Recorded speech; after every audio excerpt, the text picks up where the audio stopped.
Please be seated.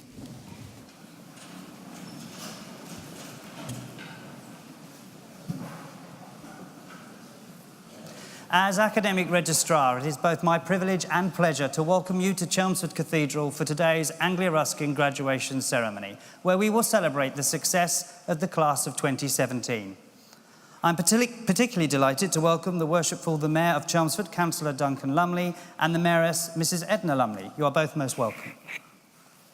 The tradition of graduation ceremonies dates back to the 15th century, and it is a tradition that has evolved since. Roughly translated, graduation means taking a step, and graduation symbolises the move of the former student, now called a graduand, into a new role in society as a graduate, where they will use the skills and talents developed during their studies to contribute to the future advancement of society. Each graduand will cross the stage and shake hands with the Vice-Chancellor to signal their transition to this new role, and we will applaud them for their success so far and in anticipation of their contribution to society in the future. At the end of the ceremony, the Vice-Chancellor will formally admit all new graduates to the community of scholars, and as new members of that community, as the academic procession leaves the stage, the new graduates will join the procession, and that will bring the ceremony to a close. During the ceremony, those receiving higher research degree awards will have their hoods placed upon them by the Vice-Chancellor to indicate that they have attained the very highest levels of academic achievement. It's almost time for us to begin our formal proceedings, so I hereby declare the ceremony to be in session, and I call upon the Vice-Chancellor, Professor Ian Martin, to address you all. Vice-Chancellor.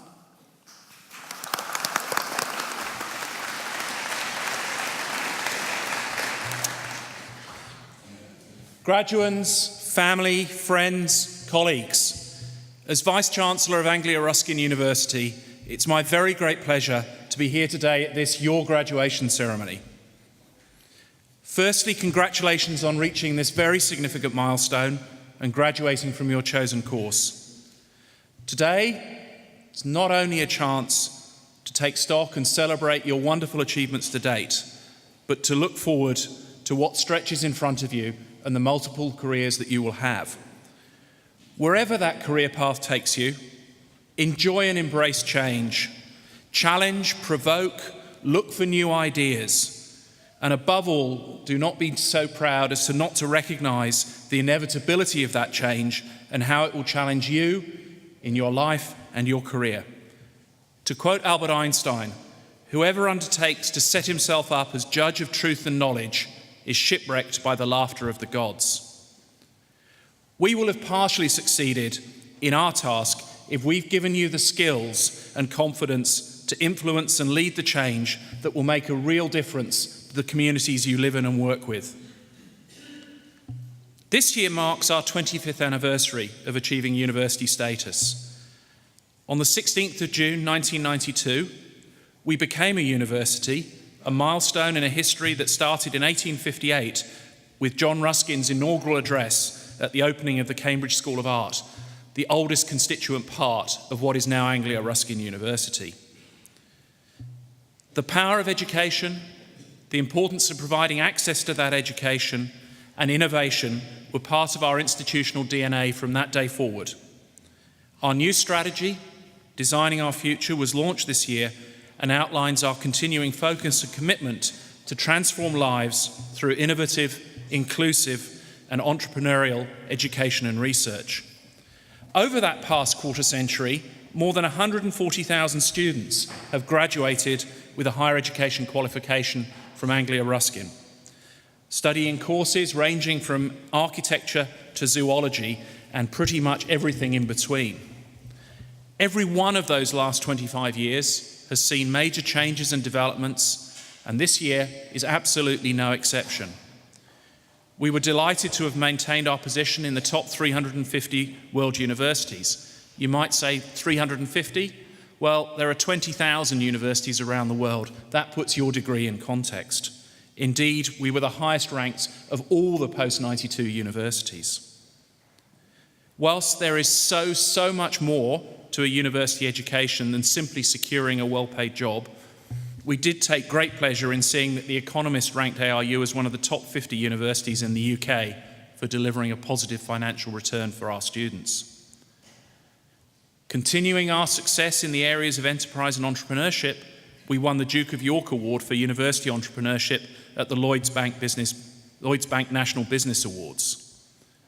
Alongside these great achievements, we continue to invest in our buildings and infrastructure. In Cambridge, the new Science Centre is very near to completion, and for those of you who wander back down to the campus today, you'll see our new medical school rising from the ground. Over the past year, academics across the university have carried out important research that is focused on delivering answers for the pressing issues we all face. The research highlights this year include work on blindness and vision, mental health, ageing, law, finance, business, and engineering, among many other areas. We remain extremely proud of the achievement of all of our students. They continue to be recognised nationally and internationally with many, many awards and notations. As a university, we define our success by the positive impact we have on the lives of our students and the communities we serve. For us to succeed now and into the future, we need your ongoing support. Our newest alumni, you can help us grow and succeed. That support will take many forms, but I hope that you will help us strengthen our university in ways that alone we could not do. The support we've received to date from alumni and friends has really helped us. It's enabled us to add real value to the education we provide. It supports our researchers to push boundaries and gives us the opportunity to carry out a wide range of activities that support the cultural, social, and economic well-being of our host cities. It enables us in so many ways to translate our designs into reality to help make a real difference to your lives. Our absolute commitment is that we will do what we really can. We hope that you will work with us in that journey. Before I close, I have to make special mention of your family, friends, and supporters who are with us in the cathedral today. They've provided our graduands with immense support, which takes many forms: moral, spiritual, physical, nutritional, and all too often, one suspects, financial. On behalf of everybody at ARU, on behalf of our graduands, thank you. I have to also acknowledge and thank the staff across ARU who've contributed so richly to delivering the education for our students, and our governing board whose wisdom and guidance helped shape the university. I wish you well wherever your ARU degree takes you. I hope that you do continue a relationship with this, your university, because whether you like it or not, our success and your success are now inextricably tied together.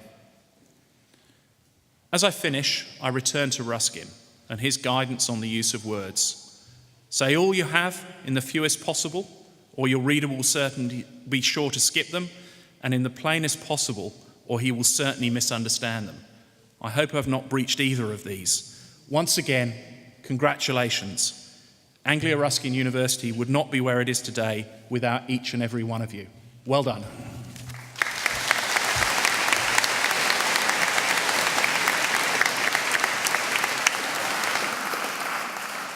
Vice-Chancellor, thank you. We now come to the formal presentation to the Vice-Chancellor of those receiving awards today, and I call upon Pro-Vice-Chancellor and Dean of Faculty, Professor Ruth Taylor, to present to the Vice-Chancellor graduands from the Faculty of Health, Social Care and Education. Professor Taylor.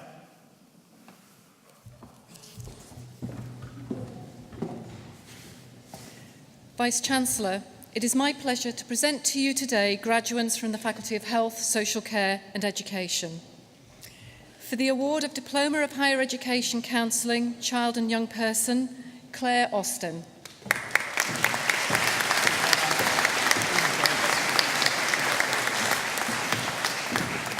Angela Bowden.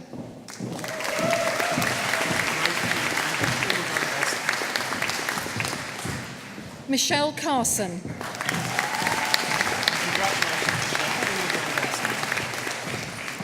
Leola Faith Fernandez.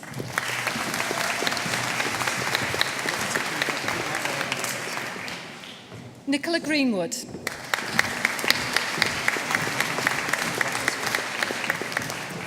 Emma Hall.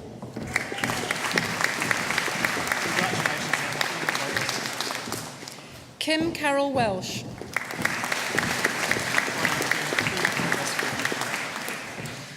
For the award of Bachelor of Arts with Honours Social Work, also receiving the Dean's Award for the Department of Social Care, Cynthia Aishan.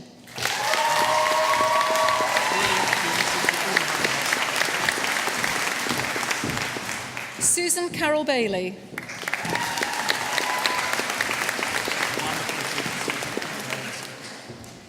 Emma Barwell.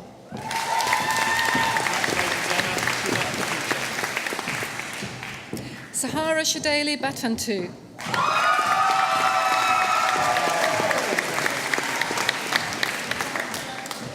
Sally Osei Birchie.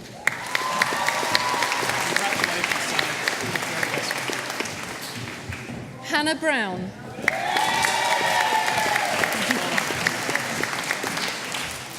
Lee Bruton.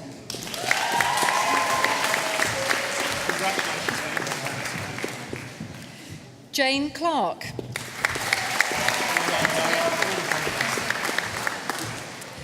Amy Louise Crawford.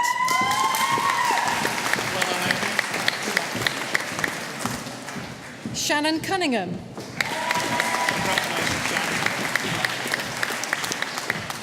Natalie Louise Day.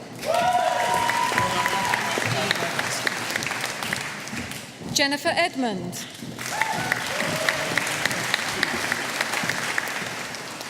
Rebecca Edwards.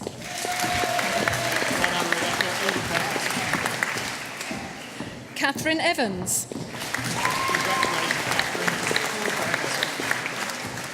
Darren Paul Gilligan.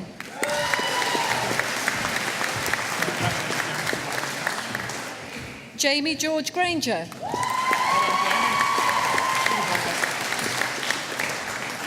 Catherine Hardy.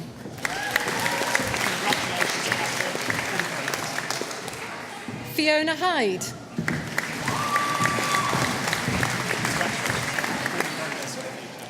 Rebecca Johnson.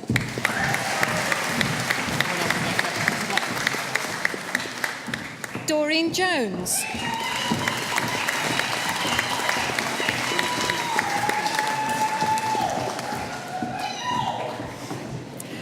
Gurnam Kaspia.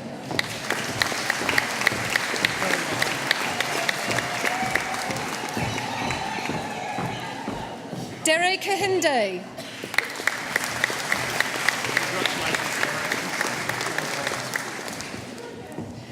Jade Kerr.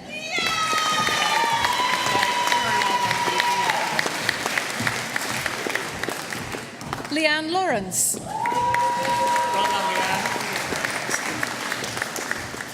Hannah Madsen.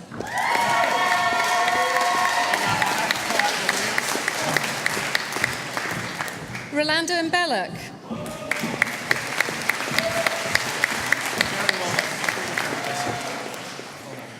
Charlotte Morley.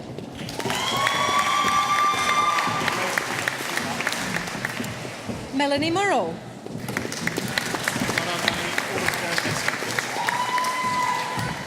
Connie O'Brien Dunn.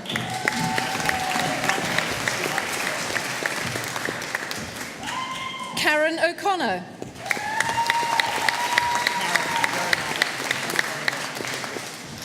Patience Onisile.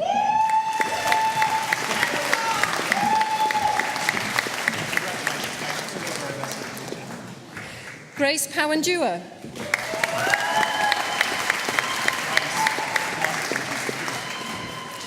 Amy Lauren Rennick.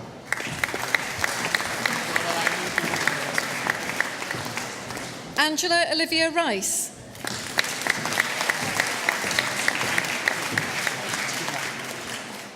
Darren Sewell.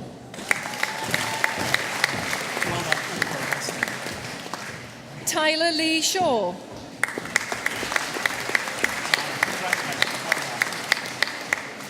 Melissa Roberta Smith.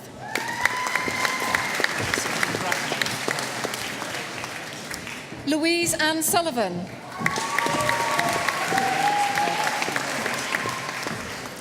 Naomi Simmons.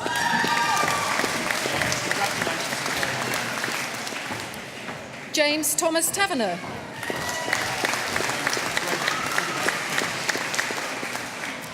Kerry Taylor.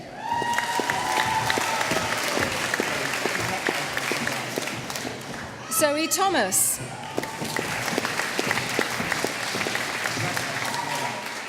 Siobhan Wyatt.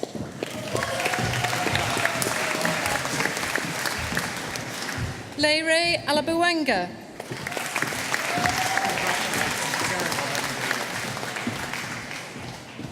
For the award of Master of Arts Social Work, Adenike Olafunke Adeniji.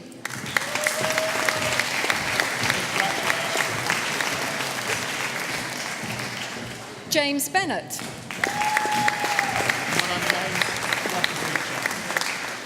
Kafula Bawalia.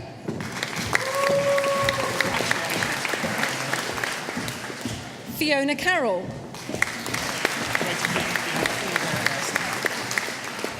Oya Air Wilkes.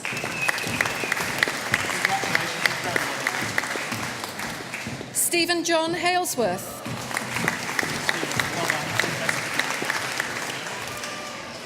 Margaret Stella Jonathan.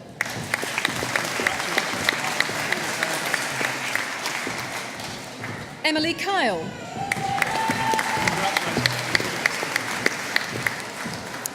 Ignatius Wariwangu.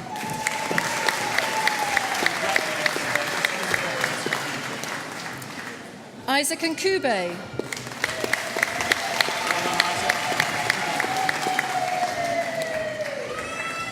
Tabatswa Pasipanojka.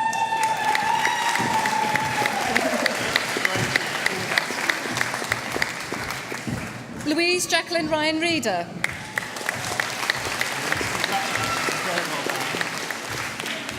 Angela Safferson.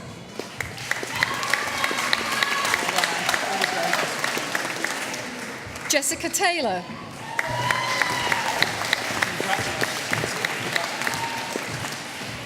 For the award of Master of Arts Advanced Social Work, Caroline Dangaray.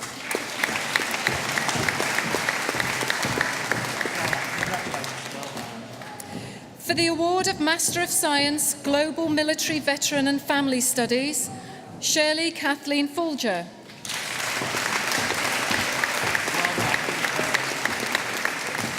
Sarah Hastings Henner.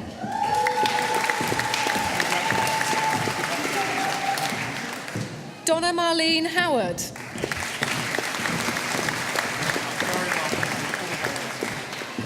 Ree Punt.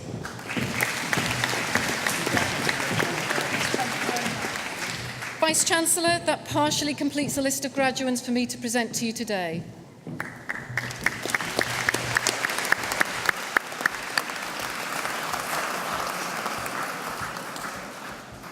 Professor Taylor, thank you. Each year, Anglia Ruskin University confers a number of honorary awards to individuals outstanding in their field of endeavour, who we hope will serve as an inspiration to those of you receiving awards today. Their stunning achievement should motivate us all by reminding us that we should all see our own success to date, but as a starting point. They pose the question, shouldn't we too aspire to success like theirs?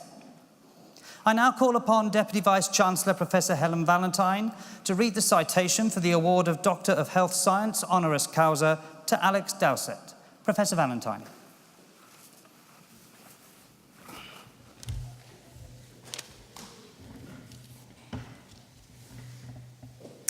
Vice-Chancellor, it is my pleasure to read the citation for Alex Dowsett for the award of Honorary Doctor of Health Science.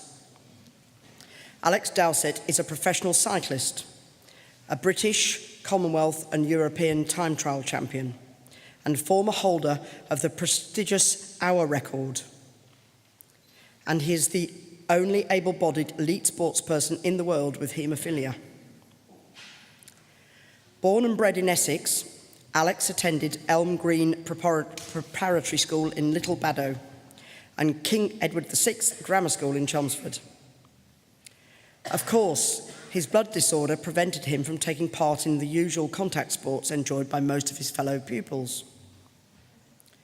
But he was unwilling to allow his condition to limit his aspirations, and he found a focus for his energies in non-contact alternatives. As a member of the Chelmsford Swimming Club, he started to build the lung capacity which would prove so valuable later in his career. And in addition to the many early morning and after-school pool sessions, he began to stretch his legs on a bicycle, spending more and more time on two wheels, despite the obvious risks. When Alex joined the Malden and District Cycling Club, things quickly became more serious. In his first major event, the National Schoolboys Time Trial, he finished second out of a field of 100. And soon afterwards, he was invited to join the British Olympic Academy development team. There are a number of specialisms in the world of professional cycling, and Alex's particular strength is the time trial event, known as the Race of Truth, because success relies solely upon each rider's strength, speed, and stamina.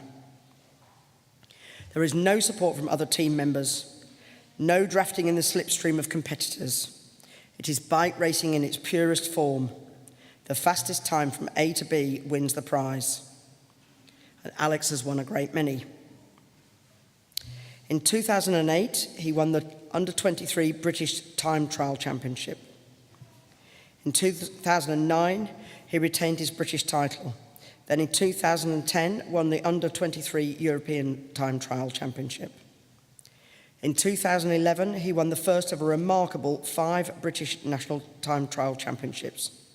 That's 2 more than Sir Bradley Wiggins. Alex's first taste of success in a Grand Tour, one of cycling's 3 blue-ribboned events, came in 2013, when he won Stage 8 of the Giro d'Italia, the individual time trial stage. Yet Alex's greatest sporting achievement to date is surely his 2015 attempt on the world hour record. This grueling event is brutally simple. The cyclists must ride as far as they can round a track in 1 hour. The title of the world hour record holder has been cherished by the sport's biggest names since it was first established in 1876. And on the 2nd of May 2015, Alex set off around the velodrome at Manchester's National Cycling Centre.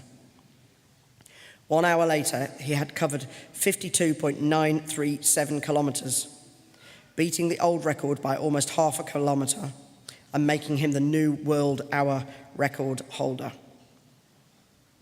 Although Alex refuses to allow his condition to affect his life, he is acutely aware of the impact that haemophilia can have upon sufferers.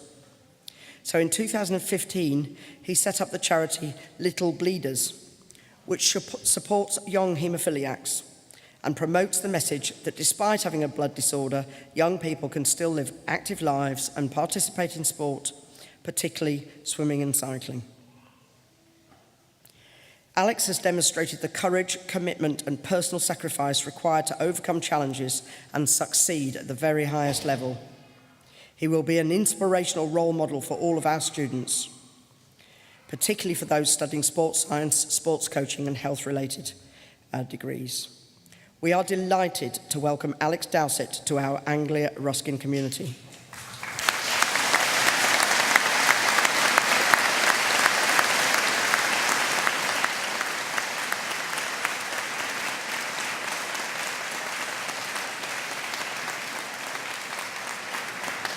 Vice-Chancellor, it is my pleasure to present Alex Dowsett for the award of Doctor of Health Science honoris causa.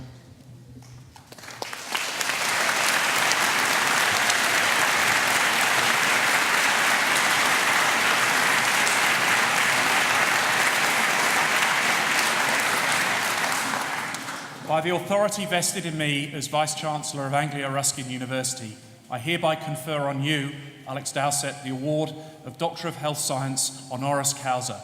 Congratulations from us all, Alex. Well done.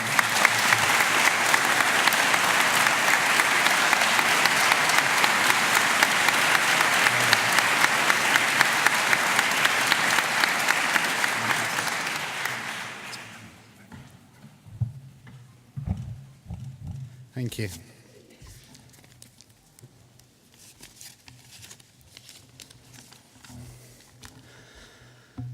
Vice-Chancellor, honoured guests and students, it's a privilege to be standing in front of you all today, and congratulations to all of the graduates. You should be super proud of your hard work. Now, the audience here is obviously graduate age and above, so you should have all decided by now roughly what your job or thing in life is going to be. If you haven't decided that yet, then... Now, I'd imagine a couple of you are sitting there thinking, maybe I've made the wrong choice. And you're worried about being locked into a future that you can't get out of, and there'll be no risk to change because of financial restraints, mouths to feed, mortgages, rent, your kids' uni fees. And I get it. I'm in that same boat right now. I've got 2 cats back at home that my bicycle racing pays for, so I'm fully locked into a life in the saddle. If you are sat there thinking, damn, he's bang on, then I'm sorry. But let's not panic just yet. And let me introduce you to my friend, hypothetical Juan, who sat in the 3rd row over to the right. He's sat there thinking, I actually don't want to be an accountant, despite my talents with numbers. I dream of being a physiotherapist, even though I have an irrational fear of human contact. But I've invested years of time and effort, as well as Mum and Dad's Juan Fund, to get to this point now, and I'm doubting everything. A lot of people, most of them on social media, would tell Juan right now to give up everything he's invested thus far and chase his dreams. However, number 1, successful people generally don't post inspirational quotes on social media because they're too busy being successful. And number 2, I'm not going to tell Juan to do that. I'm going to advise him not to chase his dream, but to stick with his strength of numbers. If we all chased our dreams, there'd be an awful lot of professional footballers, Top Gear presenters, kitten photographers, and I'd be a racing driver. Well, I wanted to be a racing driver. I kind of still do. But a mentality that was crafted by my haemophilia carved my future. A childhood of being told what I couldn't do makes you a very stubborn sod and go out there and show the world what you really are capable of. And in my mind, it really didn't matter what it was that I was doing to prove haemophilia wasn't going to stop me. I tried a lot of sports when I was young. Doctors told my parents to keep me very fit and healthy, but whilst respecting that a rugby or football pitch was no place for a haemophiliac.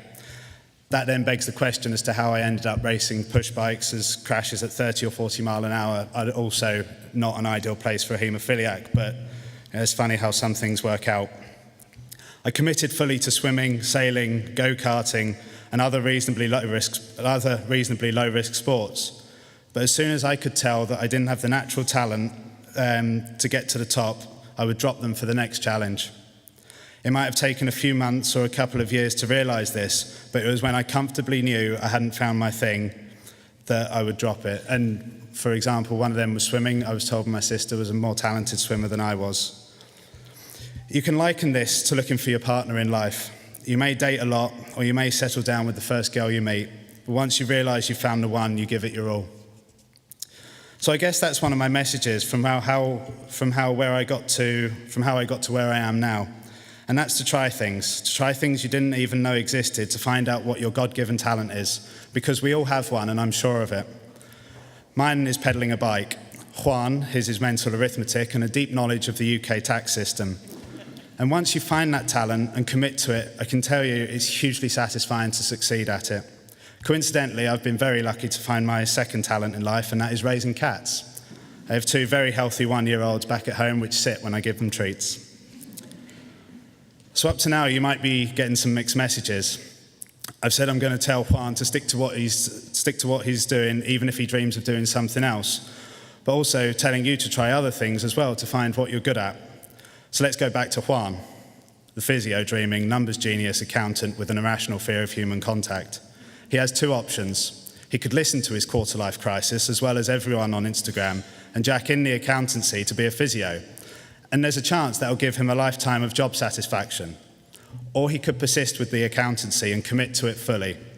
Knowing it was a strength of his, he could work his way up the pecking order until a point where he starts his own firm and grows that into a huge success, where he becomes his own boss. So in his enormous amount of downtime, Juan trains to be a physio as a hobby, but never actually works on anyone due to his irrational fear of human contact. So he really gets the best of both worlds. Now this is because Juan realised what he was good at and what he dreamed of, and he was realistic and worked with both of them. The enjoyment of success isn't about the end result or goal. It's about the journey and constantly moving forwards and growing, which gives you that satisfaction and drive to continue. My biggest achievement in cycling above all has been proving haemophilia wrong. I broke my shoulder blade in 2010, 7 weeks out from the European Championships, and it was a doctor telling me that I wouldn't even be able to compete, let alone train for it, that made me winning it that much more special. And that's not because of the actual race, it's because of the journey that it took to get to that start line. So my message today really is to grab life with both hands. Dream freely, discover your talents by trying, and then apply reality to both, because life changes and you'll change with it. Decide what you're doing and commit to it fully, and know that when you're done, you couldn't have done any more. Thank you.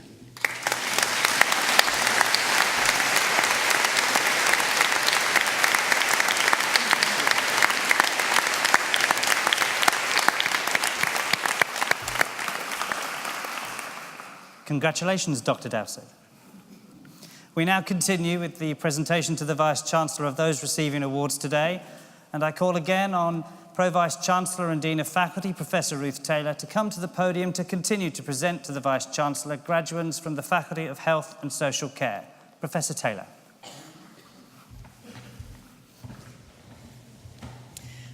Vice-Chancellor, it is my pleasure to continue the presentation of graduates from the Faculty of Health, Social Care and Education. For the award of Postgraduate Certificate Learning and Teaching, Higher Education, Antonio Bonacaro.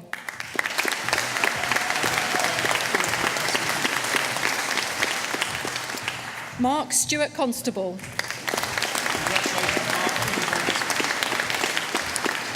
Lindsay Jill Yvonne Goldsborough.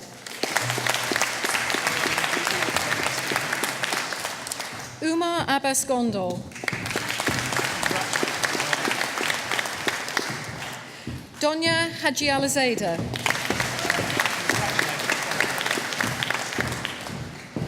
Sajid Hussain.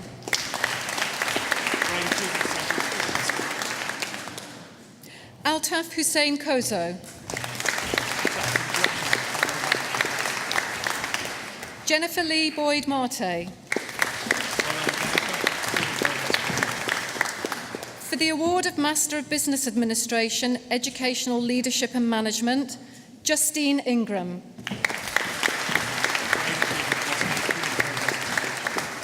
Alison Marie Moon. Derek Ernest Murrell.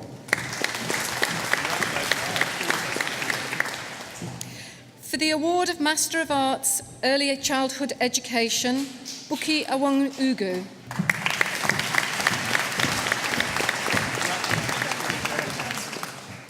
Samira Edwards.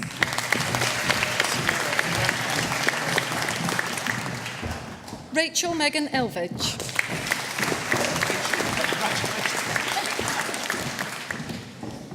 Mariam Ali Craham.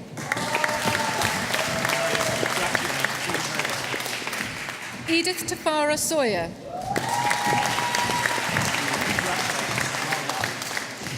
For the award of Master of Arts Education, Samira Bhatti.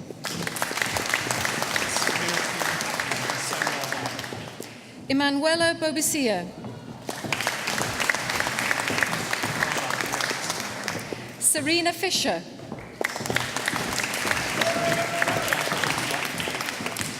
Rebecca Michael Kate Gaywood. Iris Goodertz. Eva Grams.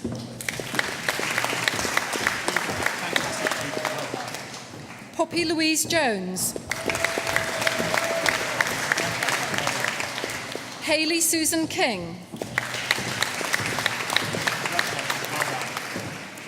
Linthi Thai Gayan. Natalie Romagnolo. Phoebe Scheid. Marina Weidner.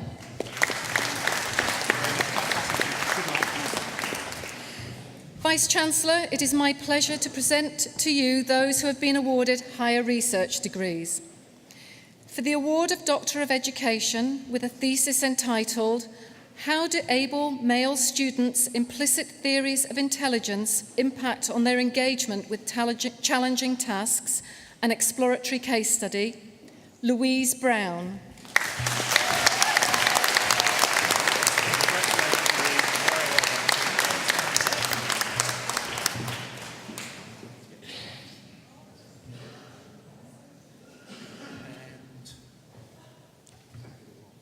Congratulations, well done.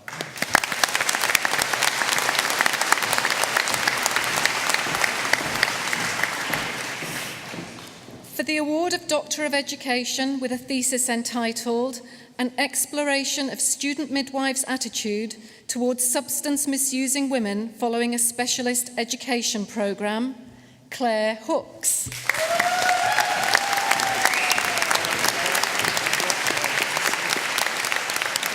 So, you come here and stand facing this.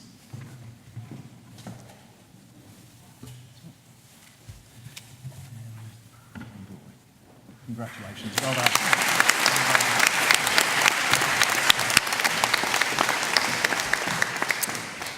For the award of Doctorate of Education with a thesis entitled "Developing a Shared Pedagogical Space for and with Early Childhood Studies degree students, a participatory research project," Malika Kanyal.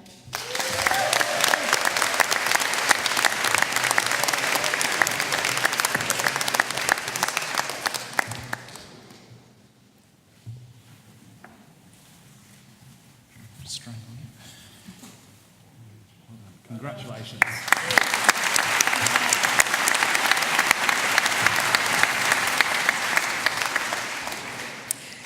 The award of Doctor of Education with a thesis entitled "What Factors Influence School Choice with Particular Reference to School Reputation," Andrew Llewellyn Nicholson.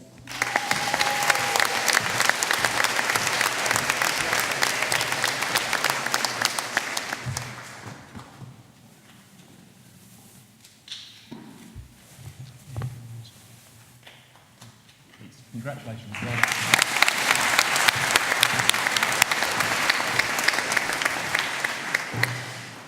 For the award of Doctor of Education with a thesis entitled "Shedding New Light on Magnetic Resonance Imaging Practitioner Education, Jack of All Trades or Master of One," Catherine Westbrook.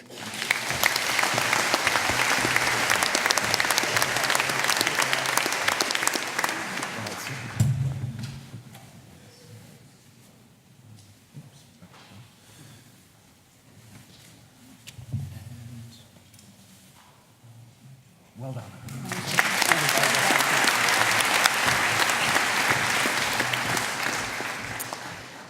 For the award of Doctor of Philosophy with a thesis entitled "The Impact of Kinesthetic Teaching on Story Writing," Douglas Eamon Mothershaw.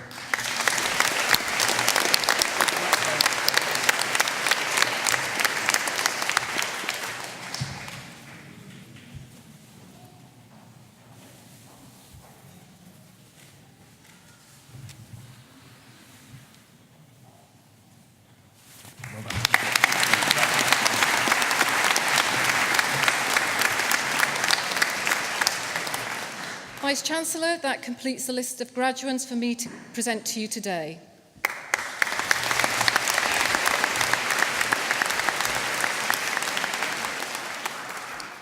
Professor Taylor, thank you. We are now nearing the end of the ceremony, but first I would like to ask Cynthia Aishin, one of our wonderful new graduates, to come to the podium to propose a vote of thanks on behalf of all of those receiving awards today. Cynthia.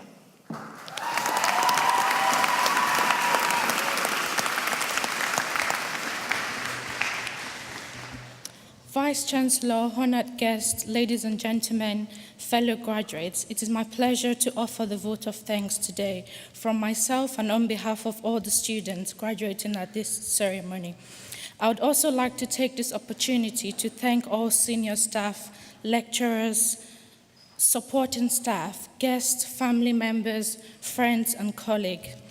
As Maya Angelou once said, and I quote, "I've learned that people will forget what you said, people will forget what you did, but people will never forget how you made them feel." Words may not be capable of communicating our sense of gratitude to staff members and lecturers that have gone above and beyond to make us feel supported and instill great knowledge into us. It has been a challenging experience, and we have all felt a range of emotions here at Anglia Ruskin University. I remember vividly my first lecture, and I was thinking to myself, what have I gotten myself into? Why am I here? And I'm not the same person standing before you today than I was when I first walked into this university. Back then, we all had aspirations and goals coming here, and I am certain that we have all worked tirelessly to achieve this goal. At this very moment, I can say that it was worth it.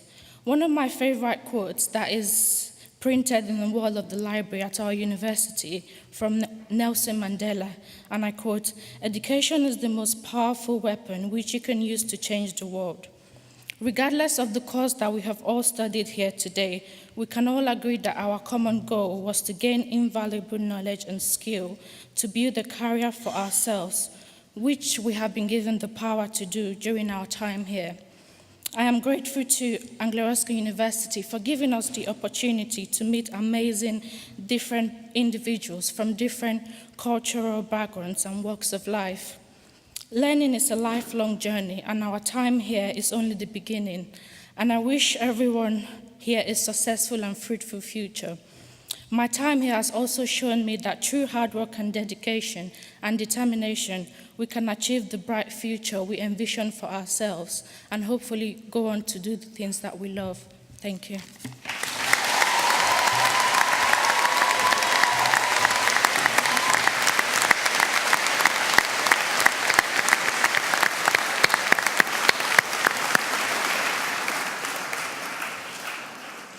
Cynthia, thank you and well done. I should now like to call for one final time on the Vice-Chancellor, Professor Ian Martin, to address the new graduates. Vice-Chancellor.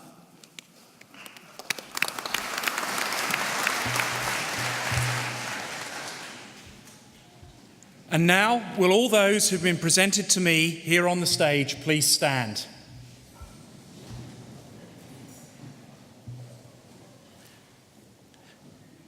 As Vice-Chancellor of Anglia Ruskin University, I hereby admit you to the degrees, diplomas and awards for which you have been presented to me here today.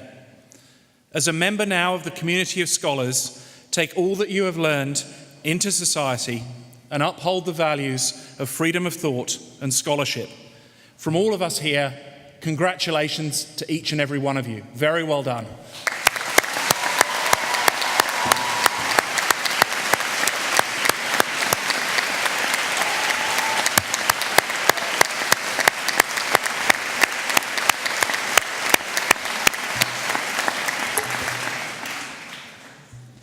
For each of you this afternoon, the audience here has cheered and applauded and acknowledged and celebrated your achievements. As we've said, those achievements are built on a lot of support from those out in the audience. And to reflect that, could you return the honour?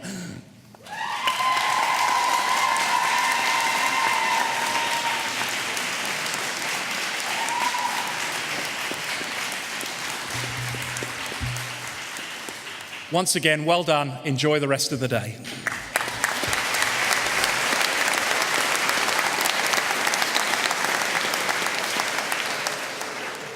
Ladies and gentlemen, that brings us to the end of the ceremony, and I hereby declare proceedings to be closed. Can I now ask everybody to stand for the academic procession?